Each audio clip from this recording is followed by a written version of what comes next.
Welcome everybody, the World Triathlon Multisport World Championships Townsviille 2024.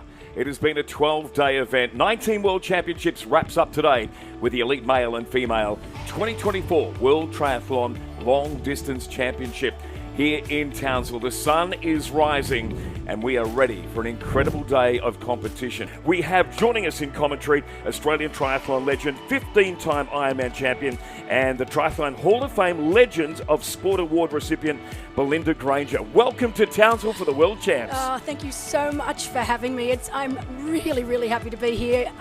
I was looking back through the history books and seeing 1998 I competed in the long distance champs in Sado Island, Japan. I can't believe it. Now we're here 2024 and it's in Australia, in Townsviille, beautiful part of the world. I asked you to pick out a couple of athletes we should keep an eye on. You first of all started off with Antonio Benito Lopez from Spain. Now, Antonio is the fastest on paper. Now, let me tell you, on paper is on paper. What happens on race day is anyone's guess, but he is the fastest on paper. He was also second last year at this event in Ibiza. Recently won Ironman Vitoria-Gasteiz with a run time of 2:37, so he's always one of the fastest runners, and I expect him to be with the fastest runner here today. All right, next one you picked out is Aussie Stephen McKenna. Yeah, obviously a crowd favourite. He's solid over all three disciplines, and I just feel this distance really suits his strengths. Right now, Steve is healthy, fit and ready. Turned 33 yesterday, so what a birthday gift for himself if he could win today. On your mark!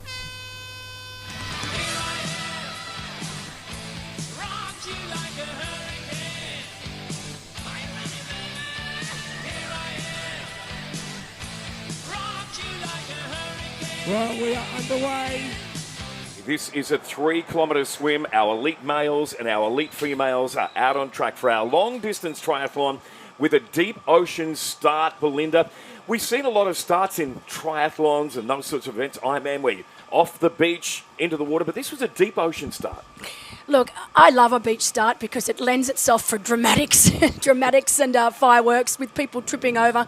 I think because it's a world championship, a deep water start, it's just more efficient. There's less chance for things to go wrong. Yep. It's an even playing field for all athletes, hence why we've seen it here today. And you can look down there now at this men elite race, and you can see we've got two distinct packs already that have formed.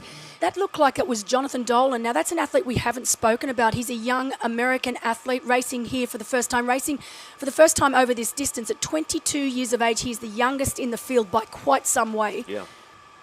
So our first male elite athlete. Yep, and it is him indeed. So he'll be now doing what we call the Aussie exit and making his way into lap 2. And as you mentioned, he will have, at the completion of this second lap, unfortunately, he was late attending the pro briefing yesterday, so he did incur a 1-minute penalty, which he will have to do in T1 before he actually heads out on the bike ride. And that big front group of men, we know Jonathan Dolan from the USA leading the way. Charlie Quinn is in that group. Antonio Benito Lopez, Dylan Magningan having a great swim. Steve McKenna and Aiken O'Reilly from Ireland. So they're in a bunch of about 6 before we get back to Nick Free, currently almost on his own, about 6 seconds behind that lead group. There we go. You can see that American outfit of Jonathan Dolan. He will be the first out. Wonderful swim from this young man from the US.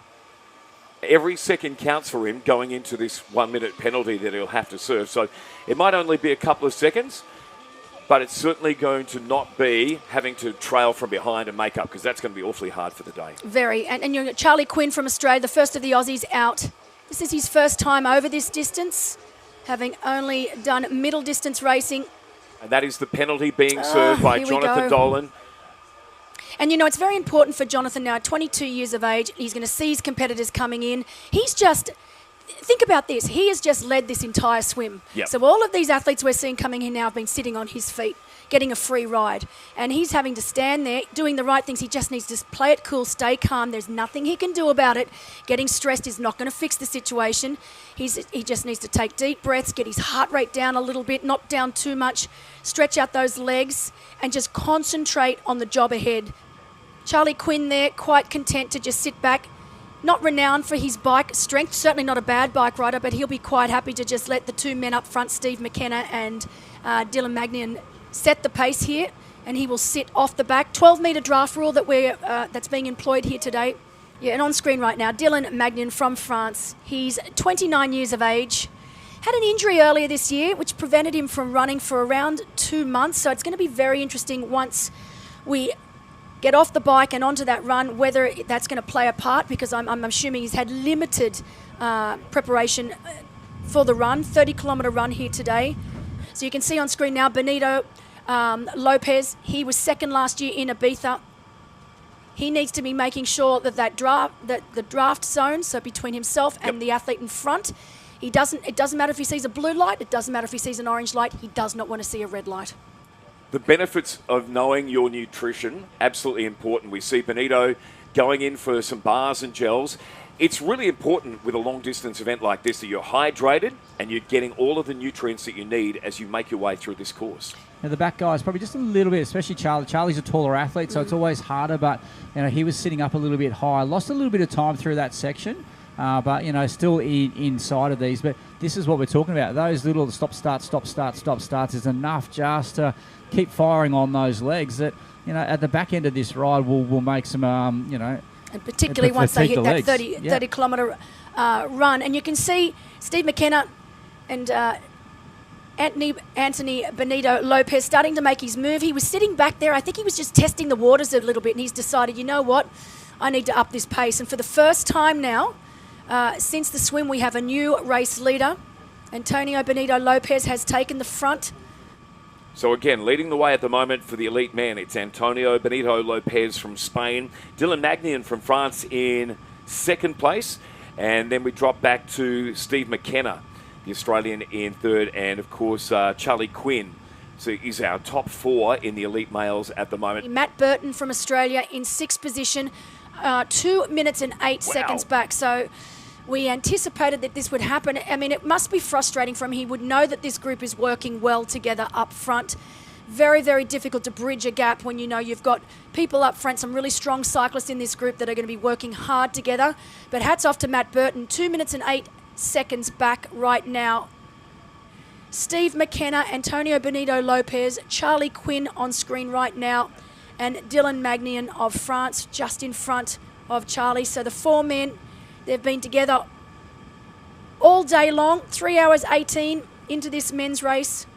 Start to unclip now. This is the preparation stage, and I know my mathematics is not good, but a podium of 3 and 4 athletes, someone in this Someone's missing out. Someone's getting what we call the chocolate medal. The chocolate medal. It's not a medal you want. The fastest on paper here has to be Antonio Benito Lopez. Can the Aussies match it? Do we see the Spaniard or the Frenchman?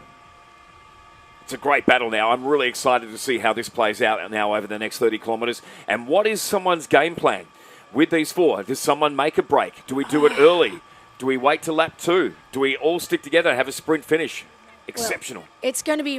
This is where it gets into... Okay, they're putting socks on as expected. 30 kilometres, you need socks. Otherwise, you just rip your feet to shreds. Clean transition from everyone so far. This man on screen now, by far the fastest runner here. Just how tough is this? After getting off 114 kilometres, compose yourself. The Aussies and look are at out that, first. Look at that. Charlie Quinn first out. So fantastic transition from Charlie Quinn. Next out, Dylan Magnin, followed by Antonio Benito Lopez.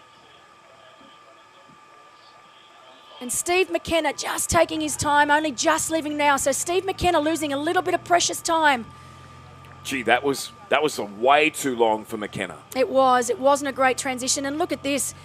Dylan Magnin not showing any ill effects from the injury that he had earlier this year. As we get now, our Lewis Nayart from Belgium is also in. So great ride from Lewis. We should see Matty Burton also there. I'm loving watching this I know, from Magnin. He's got all his stuff in the bag. He's, instead of doing all that at transition. Exactly. He's doing it while he's running. He's not wasted any time whatsoever. And look at the result. He is now leading this race. And you can see now Antonio Benito Lopez already starting to come up on the shoulders of Charlie Quinn. He is a superb runner. Look at that. So Magnian there getting stuff into his shoulders. He's putting obviously it got his everywhere he nutritions can. and Yep. gels. He's putting it everywhere he can, everywhere that there's an available space. I mean, Benito Lopez doesn't really have the physique of a runner. I mean, he's quite stocky. He's got really big, solid quads. But his run times tell a different story. He is all class. As I said, 2:37 he has run in both the Ironman distance events he's done, so he is a quality runner. Hats off to Charlie Quinn, who is not letting him go. I thought that once Benito Lopez got to the front, he would continue to just pull ahead, but Charlie Quinn has now overtaken. Well, new ground for him. Yep, new ground for him. He's in front. We see a move from Quinny to go to the lead. This is really, it's quite remarkable. And look at that. He's got stealth bomber face happening. He just looks really in control. And that gap has certainly opened up at the front. Antonio Benito Lopez from Spain has certainly put a gap now back to Charlie Quinn from Australia. Dylan Magnian sitting in third place. And then we drop back to Steve McKenna from Australia. But he certainly has put a gap on. And look at that, Steve McKenna. McKenna's caught back up. You know, it's funny. I saw Steve McKenna back there and I thought, hold on a second. I think this young man is just, there's nothing wrong with him. I think he's just taking his time. Because often when you leave transition together like that, you don't get to run your own pace. Yes, you're running someone else's race. Someone else's pace. And I think Steve, he's decided, you know what, I want to run these first couple of kilometres at my own pace, get my heart rate back down, get into my rhythm, and then I'll start hunting. Did you see Antonio take that little sneaky look back to see? Just a little peek. Just a little peek. And this is quite downhill from here as well. Great, here we go. Steve McKenna, what a run. Turned 33 years of age yesterday. He's up here with his mum and dad. They are his greatest supporters. Charlie Quinn really starts to look like he's struggling a little bit now, doesn't he? Just a touch. You can see Dylan Magnian not too far behind. Has a quick look to see where he is. But these are our top four men. And unfortunately, we just had a report from Charlie Quinn has pulled out at the personal needs area. So he was there in third, and we're just wondering why he dropped off, and that's the reasoning why. So unfortunately, Charlie was up there having a good day, but Minty, as you were saying before, how quickly can it happen? Yeah. We've just seen it. That's how quickly it can happen. He's gone from being up there in the front of the race and to now. Well, Belinda, you alluded to it pretty early on. This was a new distance for him. Something that he hadn't explored. He had a great ride, and all of a sudden he was sitting in front on the run leg on that first lap with Benito sitting behind him. Obviously, it's just taken its toll. Here's McKenna. He looks a lot better now than what I saw before. He has. He's picked up, hasn't he? Yeah, I think he's probably realised that gap between himself and third place has started to come out a little bit further, and I think it's given him a little bit of confidence. But this man is absolutely flying. I mean, it is abundantly obvious that he is the fastest on field by quite a long way. Just is that Nayart? That is Nayart. So we've got Lewis Nayart. Had a great race. He's been fighting all day long, and he's currently in third position. Fantastic scenes. There's got to be family and friends there. Maybe a coach, a teammate. You can slow down. You can enjoy this, Benito. You don't have a worry in the world, my friend. Woohoo! Gets the heel click, and the job is done. Your new world champion long distance triathlon in Townsviille from Spain is Antonio Benito Lopez. Wow. Look at the smile on his face. And that is a super effort. He's been right amongst it all day. And Steve McKenna, after coming out of transition from cycle to run. There's his mum and dad. They are his greatest supporters. They travel, as I said, around the world. They're everywhere. Just truly wonderful people. I know that his wife Lauren and the kids Winnie and Lily and Dudley will be at home watching. Very, very proud, I am sure. Third place, now making their way Nayart to the finish line. Lewis Nayart from Belgium. What a great race he's had here today. He's fought the entire way, and you know what? He knows it. He knows it too. Good on him. I love a good celebration on the finish line. Brilliant stuff. He will be over the moon. I love it. You know, he was in that chase group. He fought hard all day long to limit that deficit up to the first group into transition. Never gave up all day long. Wonderful race. Let's go through the results. The elite males. And of course, in first place with that stellar run, Antonio Benito Lopez from Spain, 5 hours, 2 minutes and 53. In second, Steve McKenna from Australia. In third, Louis Nayart from Belgium. In fourth, from France, Dylan Magnian. And then what a run for the Aussie men. In fifth, Benjamin Hill. In sixth, Matty Burton. In seventh, local hero Jai Briggs. In eighth, Calvin Amos. In ninth, Samuel Betten. And then, of course, rounding out the top 10 from Japan, Tsukasa Koyama. Last year, I was in second place in Spain, in Ibiza. Yeah, this year the objective is win. Yeah, I'm very happy with victory here in the other part in the world, in Australia. I'm so happy. Yeah, the bike course was hard. In the first group, we was in relays, and good job to the other guys, McKenna, Keane, and O'Reilly. And yeah, was beautiful bike in the line of Pallarenda and in the center of Townsviille. Yeah, was amazing. I started very fast, and the last lap, a lot of wind and hot, but yeah, I was in fair place. I tried to keep going, and yeah, I can win. Congratulations, mate! You're on the podium at the World Championships. Thanks, Maz. I'm very proud. Yeah, just a well-paced day, and I think I paced it perfectly, and that was the best I had. And Lopez was, or Benito, I'm not sure which one is his last name, but he was just too good for me, and he was a really fair bike rider out there too, and did a lot of work with me. So I was really proud of him to beat me. But yeah, he was better than me. I just didn't want the second pack to catch, so I was happy to do a bit more work, but just within the power I planned to do, never punchy. So it actually going to the front a bit more ended up beneficial, because usually it's a bit punchy for me with bigger bike riders, and today I got to control a bit of it here and there, and I think the two of us did a lot of the work, and then the other guys did pull their turns at times, so we kept moving fast and the chase pack didn't catch. The bike dynamics, everyone just did a bit of work, and it just played into my tactics perfectly. I took a bit too long in T2, but I wasn't worried, because I've done a lot of heat work, and I've just know that I'm going to drink heaps on the run and pace myself well.